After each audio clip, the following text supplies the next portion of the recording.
Hello बच्चों, good morning. आप सभी को टैलेंट इंस्टीट्यूट में स्वागत है। Important notes. हिंदी भाषा और समाज का अभी आज पेपर है 9:30 बजे से। तो उनके लिए एक और वीडियो बन गया है। तो भाषा नमूनों का परिचय देते हुए उनका विश्लेषण कीजिए अथवा भाषा विज्ञान के अध्ययन की दिशाएं की चर्चा कीजिए। अगर इस पे आता है तो आप लोग यहाँ से लिख सकते हैं। ओके बच्चों, तो आप लोग जल्दी से अपने दोस्तों में वीडियो को ज़्यादा से ज़्यादा शेयर करें ताकि सभी लोग यहाँ से पढ़ सकें।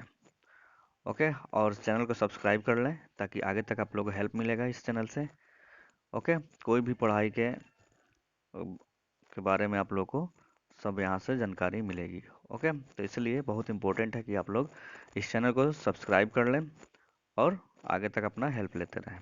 ओके, चलिए इसका आंसर देखते हैं।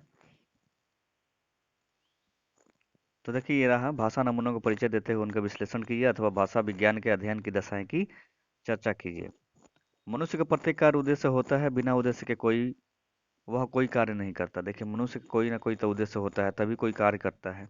भाषा का अध्ययन भी एक निश्चित उद्देश्य से किया जाता है। भाषा का भी अध्ययन जो है एक निश्चित उद्देश्य से किया जाता है। भाषा के अध्ययन का अर्थ होता है भाषा के उन मूलभूत तत्वों का वैज्ञानिक दृष्टि से अध्ययन करना जिनसे भाषा विशेष का निर्माण हुआ है। यहाँ हमें इस तथ्य को का भी ध्यान रखना पड़ेगा कि भाषा का ज्ञान प्राप्त करना और बात है, परंतु उसका अध्ययन करना और बात। भाषा का अध्ययन भाषा के बारे में अध्ययन है और भाषा विज्ञान की व्यक्ति को भाषा के बारे में अध्ययन कराता है। भाषा के अध्ययन की दिशाएं, भाषा के अध्ययन की पद्धतियाँ।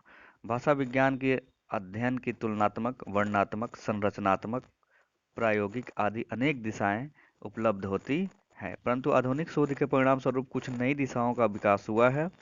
यहाँ भाषा के अध्ययन की 3 दिशाओं का विवेचना किया जा रहा है: वर्णनात्मक, ऐतिहासिक तथा तुलनात्मक। सुप्रसिद्ध भाषा विज्ञानी सस्यूर ने भाषा के अध्ययन की 2 दिशाएं बताई: एक कालिक अथवा वर्णनात्मक या स्थित्यात्मक दिशा, कालक्रमिक अथवा ऐतिहासिक या गत्यात्मक दिशा।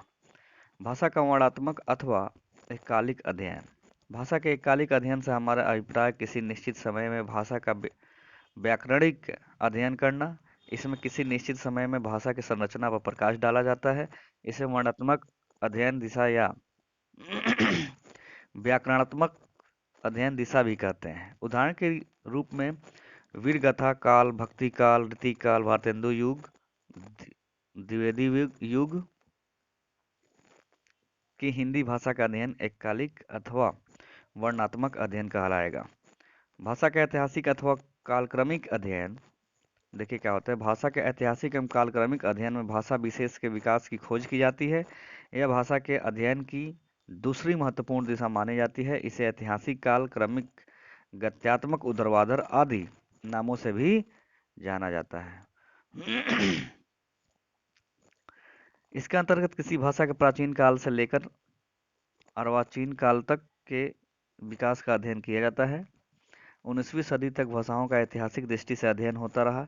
इसी अध्ययन के फलस्वरूप यह निष्कर्ष निकाला गया है कि प्रत्येक आधुनिक भाषा की कोई न कोई मूल भाषा रही है जिससे उसका विकास हुआ है। इस प्रकार संसार की असंख्य भाषाओं के पारिवारिक स्रोत का अध्ययन होने लगा। इस अध्ययन से यह पता चला कि संस्कृत और ग्रीक जैसी प्राचीन भाषाओं से कौन कौन सी भाषाएं विकसित हुई।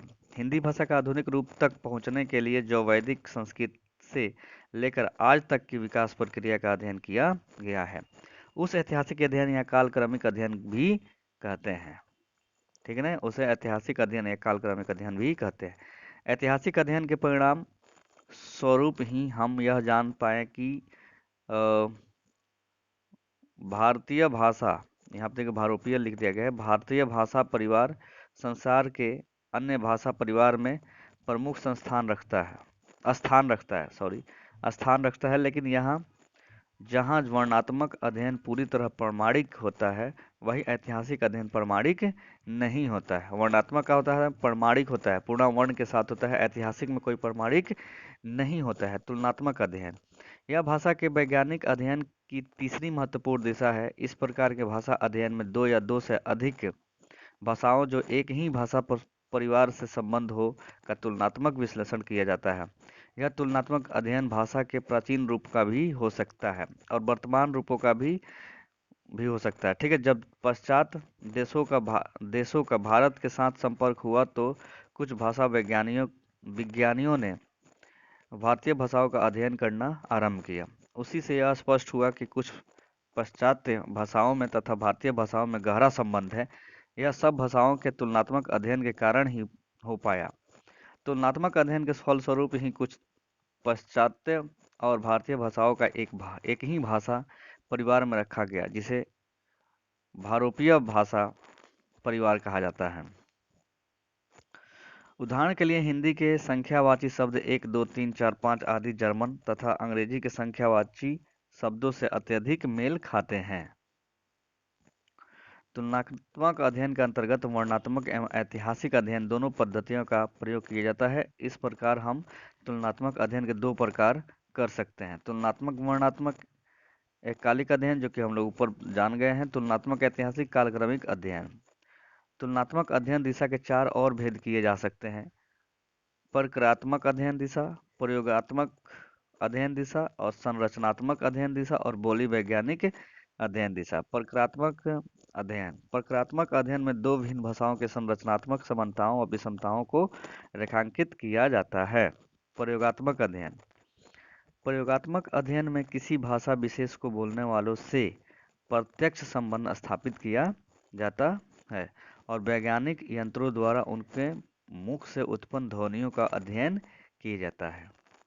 संरचनात्मक अध्ययन में ध्वनि ग्रामों, रूपग्रामों और वाक्य विश्लेषण का अध्ययन किया जाता है। बोली वैज्ञानिक अध्ययन। इस अध्ययन दिशा के अंतर्गत भाषा के विभिन्न रूपों, उनके क्षेत्रों तथा उनके सीमाओं का अध्ययन किया जाता है। उदाहरण के रूप में भाषा के अनेक रूप हो सकते हैं, यथा व्यक्तिगत बोली, अनुबोली, बोली विभाषा, भाषा। ठीक है ना। तो ये आप लोग का अब यहीं पे समाप्त हो गया। ओके बच्चों, तो सारे बच्चों के लिए ऑल द बेस्ट। आप लोग का पेपर अच्छा से हो और आप लोग आई होप कि बहुत अच्छे से आप पेपर दोगे। ओके, तो चलिए आप लोग इसको एक बार पढ़ लीजिए और आता है तो आप लोग इस पे लिख दीजिएगा। ओके, चलिए फिर मिलता है अगले वीडियो में। Okay, thank you so much बच्चों।